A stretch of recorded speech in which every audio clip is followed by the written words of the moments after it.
መንገዴን አቅናው መንገዴን አቅናው መንገዴን አንተ ታውቃለህ የልቤን አንተ በስመ አብ ወወልድ ወመንፈስ ቅዱስ አሐዱ አምላክ አሜን። ሰላም ጤና ይስጥልኝ ውድ የቻናላችን ቤተሰቦች እንደምን ሰነበታችሁ? እንኳን ለዐቢይ ጾም አራተኛ ሳምንት ለመጻጉዕ በሰላም አደረሳችሁ። እንግዲህ በዚህ ሳምንት ታሞ የተነሳ እግዚአብሔር ረሳ የሚለውን አባባል የምናስታውስበት ሳምንት ነው። ይህ አባባል እንግዲህ የመነጨው ለ38 ዓመት በአልጋ ቁራኛ ተይዞ ከነበረው ጌታችን ካዳነው መጻጉዕ ታሪክ ነው።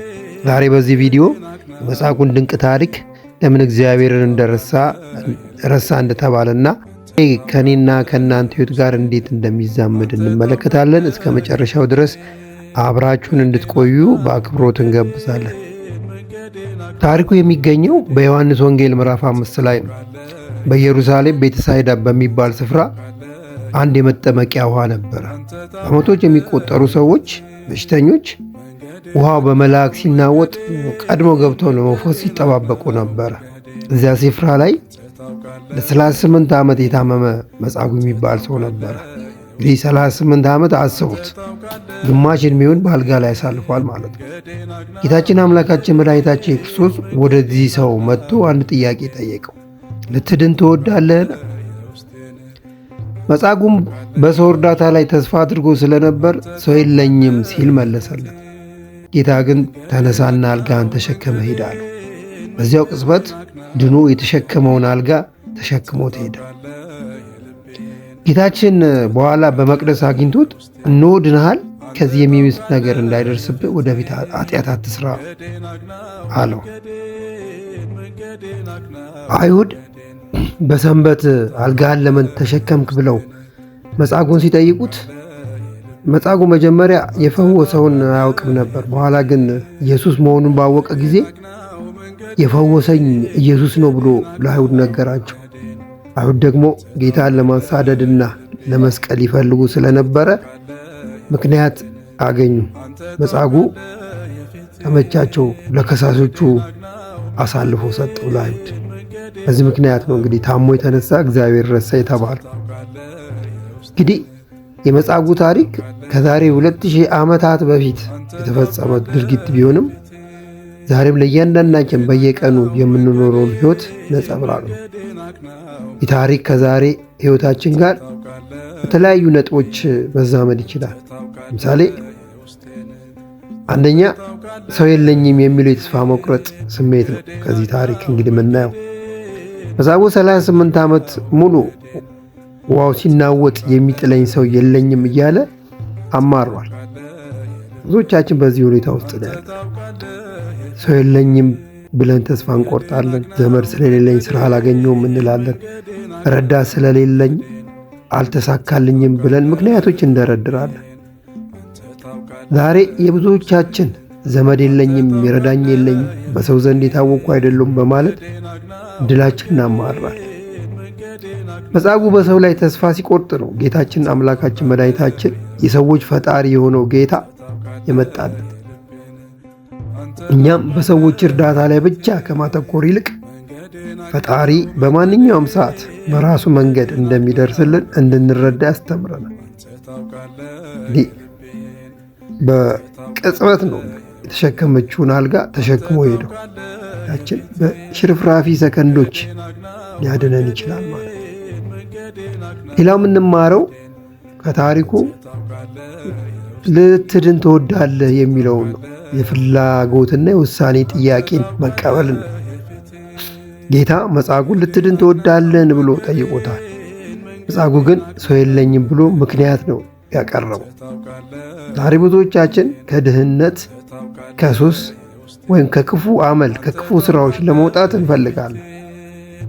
ነገር ግን ለምን አልተሳካልም፣ ለምን አልወጣም ብለን ስንጠየቅ ምክንያቶች ነው የምናቀርበው፣ ምክንያቶች ነው የምንደረድረው። ለውጥ የሚጀምረው ከምክንያት ከመደርደር ሳይሆን አሁን መለወጥ እፈልጋለሁ ብሎ በመወሰንና የጌታን ቃል በመቀበል ጌታን በመስማት። ጌታ በተለያየ ጊዜ በተለያየ መንገድ በሕይወታችን ውስጥ ይመጣል። ቃሉን ይነግረናል። የምንለወጥበትን መንገድ ይነግረናል። የዛን ጊዜ መወሰን ነው የሚጠበቀው። የውሳኔ ይህን ጥያቄ መቀበል ነው የሚጠበቀው። ሌላው ሶስተኛው አልጋህን ተሸክመ ሂድ የሚለው ቃል ይህ ኃላፊነትን መውሰድን ያጠይቃል። መጻጉዕ ለ38 ዓመት ተሸክሞት የነበረውን አልጋ አሁን እርሱ ተሸክሞት እንዲሸከመው ታዟል። ትናንት ሲያስጨንቀን ሲያሰቃየንና አልችልም እንድንል ሲያደርጉን የነበሩ ብዙ ነገሮች አሉ በሕይወታችን ውስጥ። ጭንቀት ሊሆን ይችላል፣ ፍርሃት ሊሆን ይችላል፣ ድክመት ሊሆን ይችላል። ዛሬ በእምነት ተሸክመን የማለፍ አቅም እንዳለን ያሳያል። ከእግዚአብሔር ጋር ከሆነ እግዚአብሔር ወደ ሕይወታችን ከመጣ እነዚህን ነገሮች የመሸከም አቅም አለን። ካለፈ ታሪካችንና ቁስላችን በላይ መቆም እንዳለብን፣ በድክመታችን ላይ መሰልጠን እንዳለብን ያስተምረናል። ስለዚህ በሕይወታችን ጌታ እንዲመጣ ያስፈልጋል ማለት ነው፣ እነዚህን ድክመታችንን እንድንሸከም። ሌላው አራተኛው የምንማረው በምቾት ጊዜ እግዚአብሔርን አለመርሳት።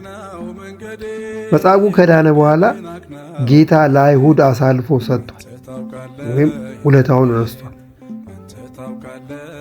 መጻጉዕ የዳነበትን አልጋ ተሸክሞ ሲሄድ የፈወሰውን ጌታ መርሳቱ ቅድም እንዳያየነው ታሞ የተነሳ እግዚአብሔር ረሳ የሚያሰኝ ነገር ውስጥ ገብቷል። በችግር ጊዜ ቤተክርስቲያን የማንጠፋ ጸሎት የምናበዛ ሰዎች ነበር ሁላችን ብዙ ጊዜ። ነገር ግን ትንሽ ሲሳካልን፣ ሰላም ሲመጣ፣ ገንዘብ ስናገኝ፣ ጤናችንን ሲመልስልን፣ እግዚአብሔር በብዙ በረከቶች ሲባርከን ፈጣሪን የመርሳት ዝንባሌ ይይዘናል አለብን። እንግዲህ ከዚህ የሚብስ እንዳይደርስብህ የሚለውን ማስጠንቀቂያ ማሰብ ያስፈልጋል። መጻጉዕ ከዳነ በኋላ ከዚህ በኋላ ኃጢአት አትስራ የሚብስ እንዳያገኝ እንዳለው ጌታ እኛም በሰላም ጊዜ ፈጣሪን ማመስገን፣ በቅንነት መኖር ለበረከታችን ቀጣይነት ወሳኝ መሆኑን ማወቅ ያሳየናል። ከዚህ በኋላ ከጌታ ጋር መሆን እንዳለብን፣ ከኃጢአት መራቅ እንዳለብን፣ የባሰ እንዳያገኝ ውለታውን እንዳንረሳ፣ ተመልሰን ጌታን አሳልፈን እንዳንሰጥ፣ ያዳነንን እንዳንረሳ፣ ውለታውን እንዳንረሳ ያስፈልጋል ማለት ነው። ጌታችን ብዙ ነገር አድርጎልናል በሕይወታችን ውስጥ። በየዕለቷ ለጸሎት በቆምንባት ሰዓት እያንዳንዷን ውለታ እያሰብን ልናመሰግነው ይገባል። ሌላው አምስተኛው የሰንበት ወይም የእረፍት ቀን ትርጉም ነው። አይሁድ በመጻጉዕ መዳን ከመደሰት ይልቅ ለምን ሰንበትን ሻርክ በሚለው ሕግ ላይ አተኩረው ነበር። ዛሬም ቢሆን የሰዎችን መለወጥና መዳን ከማየት ይልቅ እኛ በሃይማኖት ስም ሰዎችን የምንፈርድባቸውና ለሕጉ የምንጨነቅ ሰዎች ልንኖር እንችላለን። ሃይማኖት ሰውን ለመርዳትና ነፃ ለመውጣት እንጂ ሰውን ለማሰር አለመሆኑን ከዚህ እንረዳለን። አይሁድ በሰንበት ቀን ፈውስ በመከናወኑ ሰውየው አልጋውን በመሸከሙ ቢቃወሙ፣ ጌታ ግን የሰንበት ጌታ መሆኑንና ሰንበት ለሰው ልጅ እንጂ ሰው ለሰንበት እንዳልተፈጠረ አስረድቷል። እንዲህ በሰንበት ቀን የድነት ሥራ የምንሰራበት ቀኖች ናቸው። ነፍስና ሥጋን ከደዌና ከኃጢአት እስራት የምንፈታበት የምሕረት ጊዜ ነው ሰንበት። ታመሙትን የምንጎበኝበት፣ የተቸገሩትን የምንረዳበት ጊዜ ሊሆን ይገባል። ሰንበት የአምልኮ ጊዜ ነው። እግዚአብሔርን በማመስገንና በቤተ መቅደስ በመገኘት የምናከብርባት ቀን ናት። የምናርፍበት ቀን። በዚህ መንገድ ነው ሰንበት የምናርፍ። እንግዲህ ስናጠቃልል የመጻጉዕ ሳምንት ሲታሰብ እኛም ራሳችንን እንድንጠይቅ ነው። ይህ ስርዓት ይሰራልን? ዛሬ በምክንያቶች አልጋ ላይ ተኝተናል? ጠይቅ ራሳችን። ሰው የለኝም በሚል ተስፋ መቁረጥ ውስጥ ነን? ጠይቅ ራሳችን። ወይስ ደግሞ እግዚአብሔር ያደረገልንን ውለታዎች ሁሉ ረስተን ከዚህ የሚብሰውን ነገር እየተጠባበቅን? ጠይቅ ራሳችን።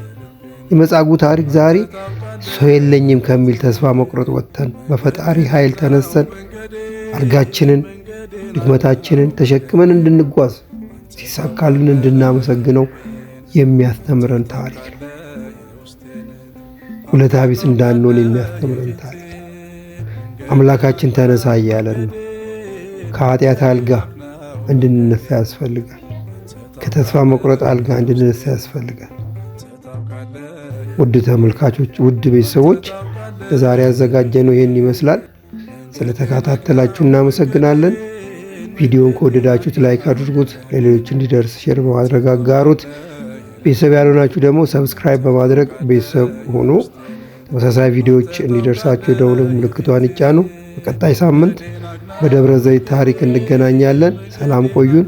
እግዚአብሔር ቸርነት፣ የእመቤታችን አማላጅነት፣ የቅዱሳን ሁሉ ተራዳይነት አይለየን። ወስብሐት ለእግዚአብሔር።